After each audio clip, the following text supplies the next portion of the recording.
Video thumbnail দেখে আশা করি আপনারা সকলেই বুঝে গেছেন এবারের ভ্রমণ কাহিনী ঠিক কী হতে চলেছে। ভিডিওটিতে আপনারা ঠিক কী কী দেখবেন। ভিডিওটিতে দেখবেন গঙ্গা আরতি, দেবপ্রয়াগ, মাতা ধারী দেবী মন্দির, বাবা কেদারনাথ যাত্রাপথ এবং বাবা কেদারনাথ মন্দির।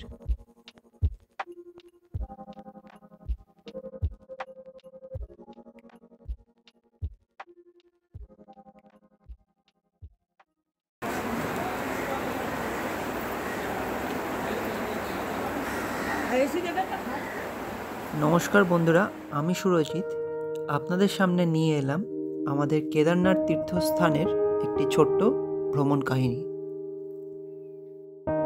দিনটা ছিল 24শে অক্টোবর 2023 মঙ্গলবার। আমাদের ট্রেন ছিল শিয়ালদা থেকে দুপুর 1:10 এবং সেদিন দশমীও ছিল, তাই সকলকে দশমী জানাতে জানাতে আমি এবং আমার পরিবারের আরও 3 জন সদস্য 12টা ঠিক 20-25 নাগাদ আমরা শিয়ালদা স্টেশনে এসে উপস্থিত হয়েছিলাম। সময়ের ঠিক অনেকটাই আগে, তাই ওখানে আমরা বেশ খানিকটা সময় অপেক্ষা করেছিলাম। ট্রেন নাম্বার 12329 সম্পর্কক্রান্তি এক্সপ্রেস ঘড়ির কাঁটার ঠিক 1:10-এই ছেড়ে গিয়েছিল শিয়ালদা স্টেশন থেকে। দক্ষিণেশ্বর মন্দির দর্শন দিয়ে বালি ব্রিজ ধরে এগিয়ে যেতে লাগলো আমাদের ট্রেন।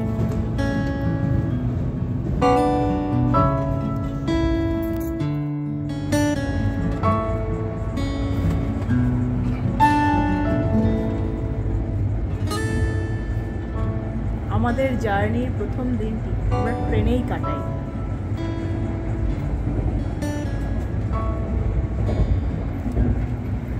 দ্বিতীয় দিন সকাল ঠিক 8:40, মানে একদম right on time, Anand Vihar terminal স্টেশনে আমরা পৌঁছে গিয়েছিলাম এবং 9:30 এর মধ্যে আমরা একটি ট্যাক্সি ভাড়া করে হরিদ্বারের উদ্দেশ্যে রওনা দিলাম।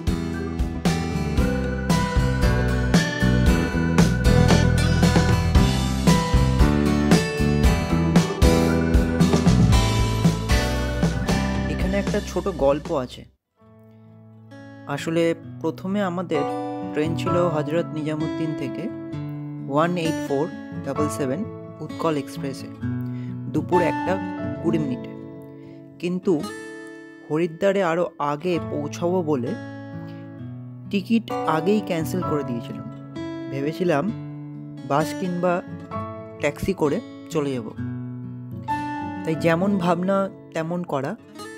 স্টেশনে নেমেই ট্যাক্সি ঠিক হলো এবং ট্যাক্সিতে আমাদের ভাড়া পড়েছিল 3200 টাকা মতো এবং সময়ও অনেকটাই কম লেগেছিল।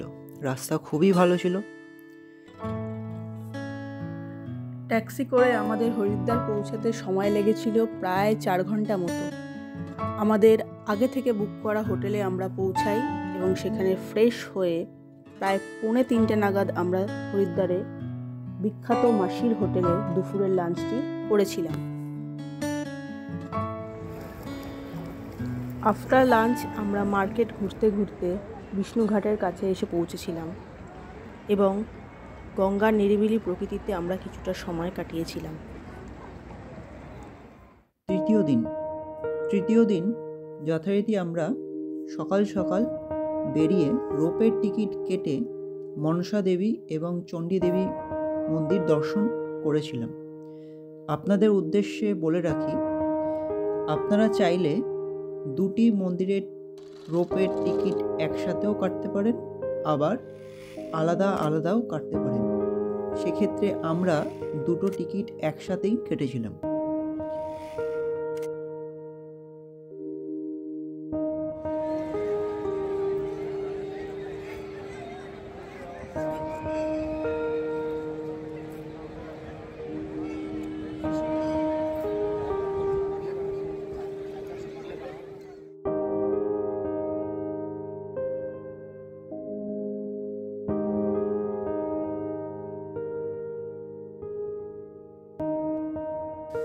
দুপুরে খাওয়া দাওয়া পর্ব সেরে বিকেল ঠিক 4টের মধ্যে আমরা হরকেপুরি ঘাটে এসেছিলাম।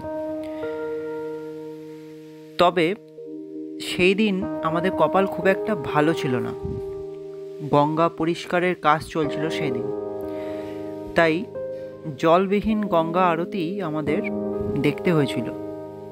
আশা করব আপনাদের সাথে এমনটা যেন না হয়।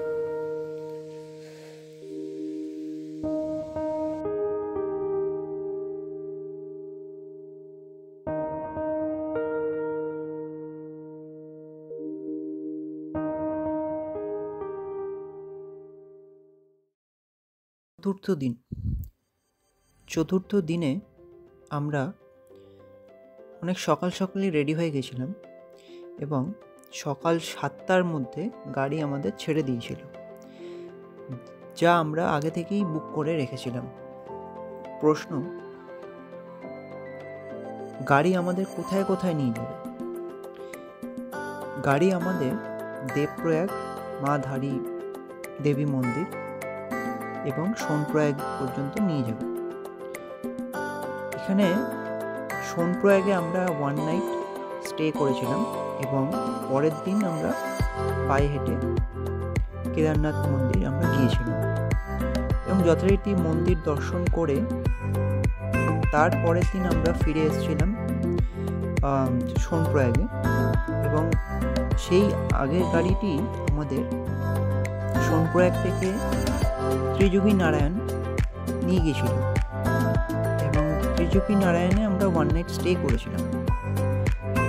দেন পরের দিন আমরা সেই গাড়ি করে ফিরে এসেছিলাম হরিদ্বারের উদ্দেশ্যে।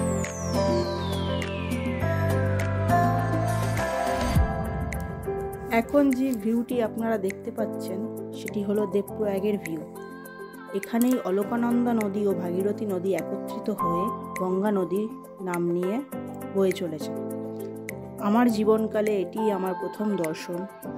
ইচ্ছে হচ্ছিল আরও অনেক কাছ থেকে দেখার, কিন্তু ইচ্ছে থাকলেও উপায় নেই, সময় ছিল না খুব বেশি আমাদের হাতে।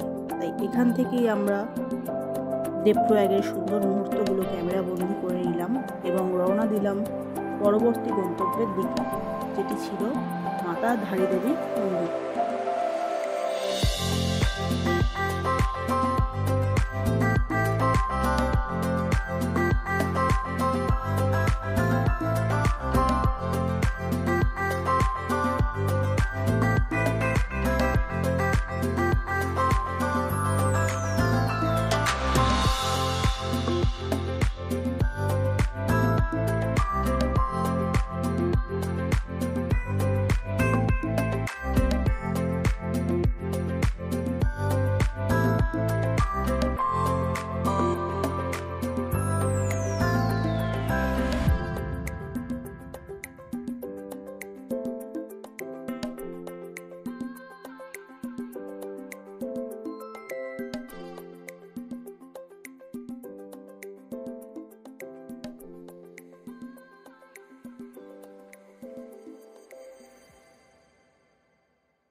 পৌঁছে গেলাম মাতা ধারী দেবী মন্দিরে।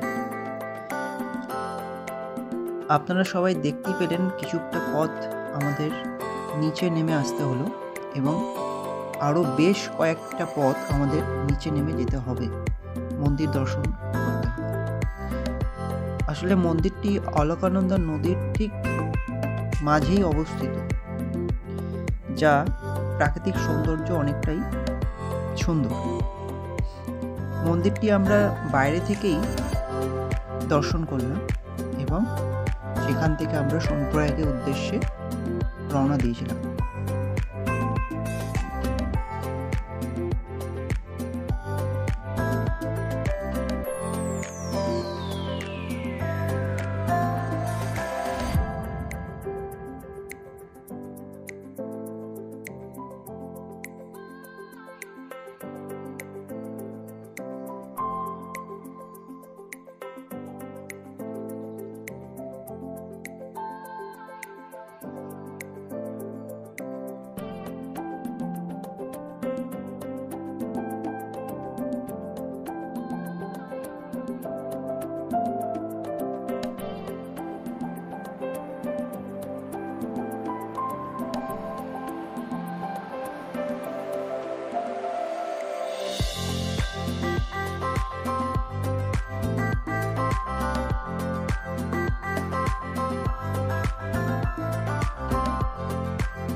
আমাদের যাত্রা যত এগোতে থাকলো, আশেপাশের প্রাকৃতিক দৃশ্য আরও বেশি মনোরম হতে থাকলো এবং সন্ধ্যায় আমরা যথারীতি সোনপ্রয়াগে এসে পৌঁছালাম। সেই রাত্রি আমরা সেখানকারই একটি হোটেলে কাটিয়েছিলাম।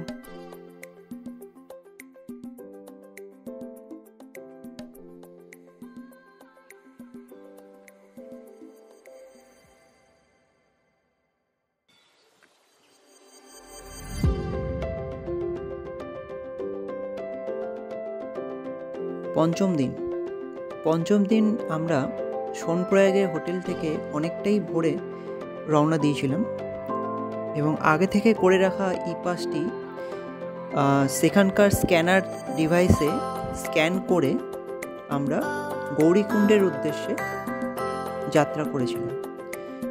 এইখানে বলে রাখি, আমরা যে যাত্রা করেছিলাম সেটি একটি শেয়ার গাড়িতে এবং সেই শেয়ার গাড়িতে আমাদের 50 টাকা করে মাথাপিছু পড়েছিল। গৌরীকুণ্ডে পৌঁছে আমরা সকালে চা বিস্কুট করেছিলাম, বলতে পারেন ছোটোখাটো জলখাবার, এবং জলখাবার করার পর আমরা সেখান থেকে যাত্রা শুরু করেছিলাম কেদারনাথ মন্দিরের উদ্দেশ্যে। অবশ্যই সেটি পায়ে হেঁটে।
जय केदार जी की जय।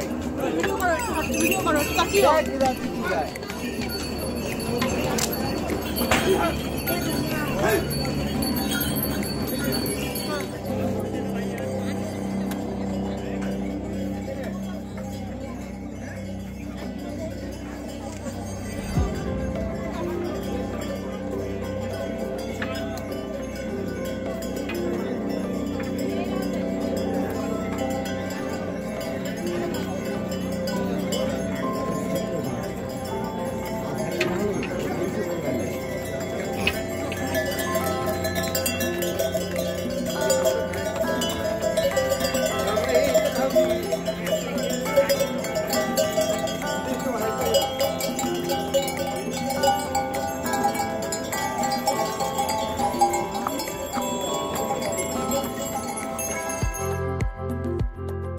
হেঁটে হেঁটে যেতে যেতে আমাদের প্রায় অনেকটাই সময় লেগে গিয়েছিল। পঞ্চম দিন আমরা প্রায় মন্দির থেকে 7-8 কিলোমিটার আগে GMVN-এর একটি ক্যাম্পে রেস্ট নিয়েছিলাম। নেক্সট মর্নিং অর্থাৎ ষষ্ঠ দিন সকালবেলা 9টা নাগাদ বাকি পথের যাত্রা শুরু করি। মন্দির পৌঁছায় দুপুর 12টারও কিছু পরে।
লাস্টের 5 কিলোমিটার।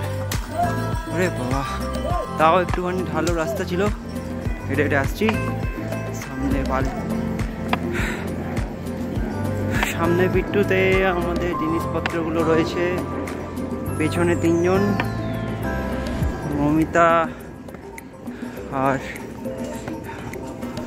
বাবন আর বাবনের বউ, আমি হেঁটে হেঁটে আগে যাচ্ছি।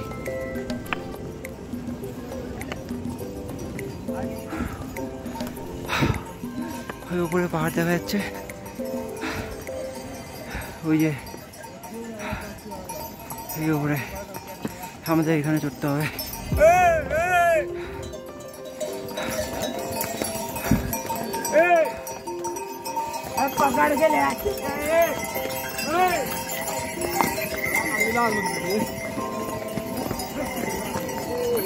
এরকম রাস্তা, পাঁচ দিশা ঘোড়া গাড়ি, ব্যাগ।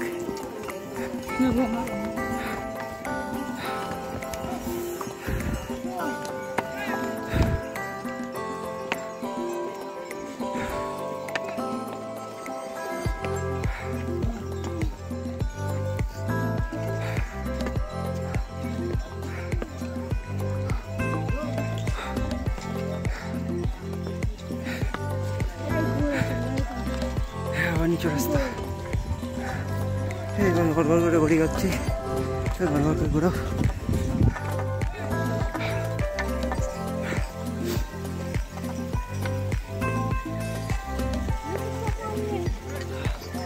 আবার আমাদের ফেরি দিয়ে যেতে হবে,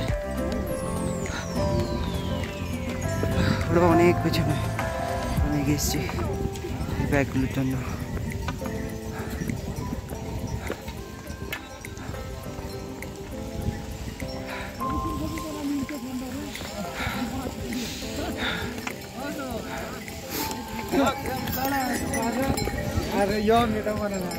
পাশে পাশে ভিউ তো ভালোই আছে,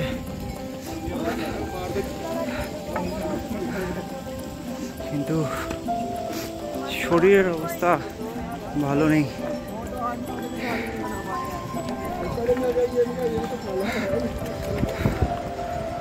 দুটো দুটো ব্যাগ নিয়ে উঠছিলাম, দম নিতে পারছিলাম না, এখন তাও একটু দম নিতে পারছি।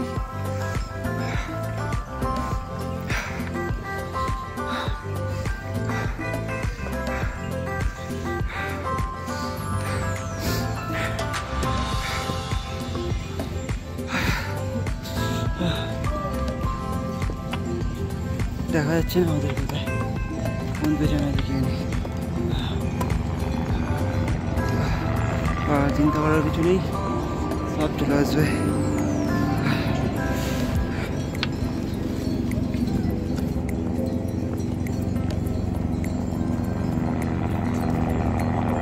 হেলিকপ্টার যাচ্ছে,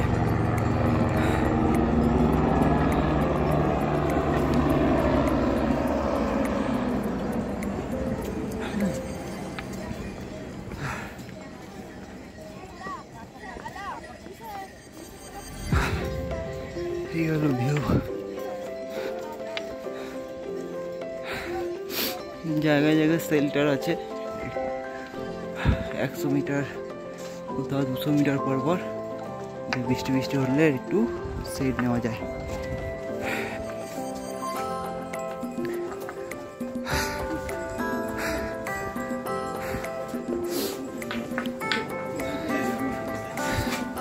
ব্যাগ নিয়ে ভদ্রলোকটা আবার একটু আগে এগিয়ে গেছে, আমি যাচ্ছি।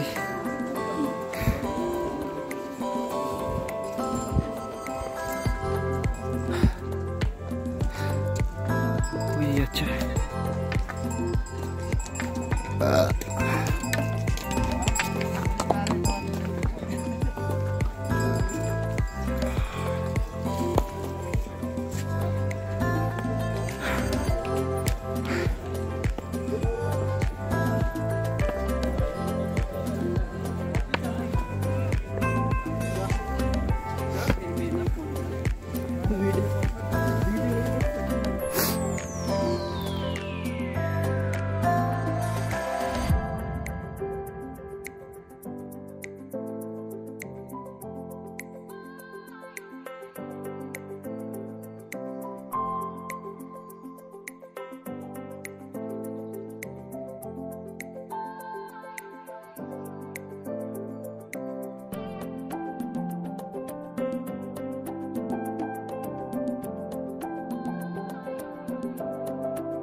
কেদারনাথ পৌঁছে আমাদের আগে থেকে বুক করা হিমলক টেন্ট ক্যাম্পে আমরা পৌঁছাই। সেখানে কিছুক্ষণ রেস্ট নিয়ে আমরা মন্দিরে যাই পূজার জন্য। পূজা সেরে সেই রাত্রি আমরা ক্যাম্পেই কাটাই। ক্যাম্প থেকেই আমাদের রাতের ডিনারের ব্যবস্থা করে দিয়েছিল।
সপ্তম দিনে সকাল 7টা নাগাদ আমরা আবার রওনা দিলাম সোনপ্রয়াগের উদ্দেশ্যে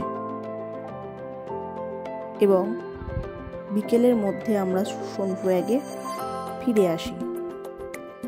আজকের ভিডিওটি আমি এখানেই শেষ করলাম। আশা করি আপনাদের এই ভিডিওটি ভালো লেগেছে। শেষে কিছু ফটোগ্রাফিও তুলে ধরলাম আপনাদের জন্য। ভিডিওটি ভালো লাগলে অবশ্যই লাইক কমেন্ট করবেন এবং চ্যানেলটি সাবস্ক্রাইবও করবেন। ধন্যবাদ।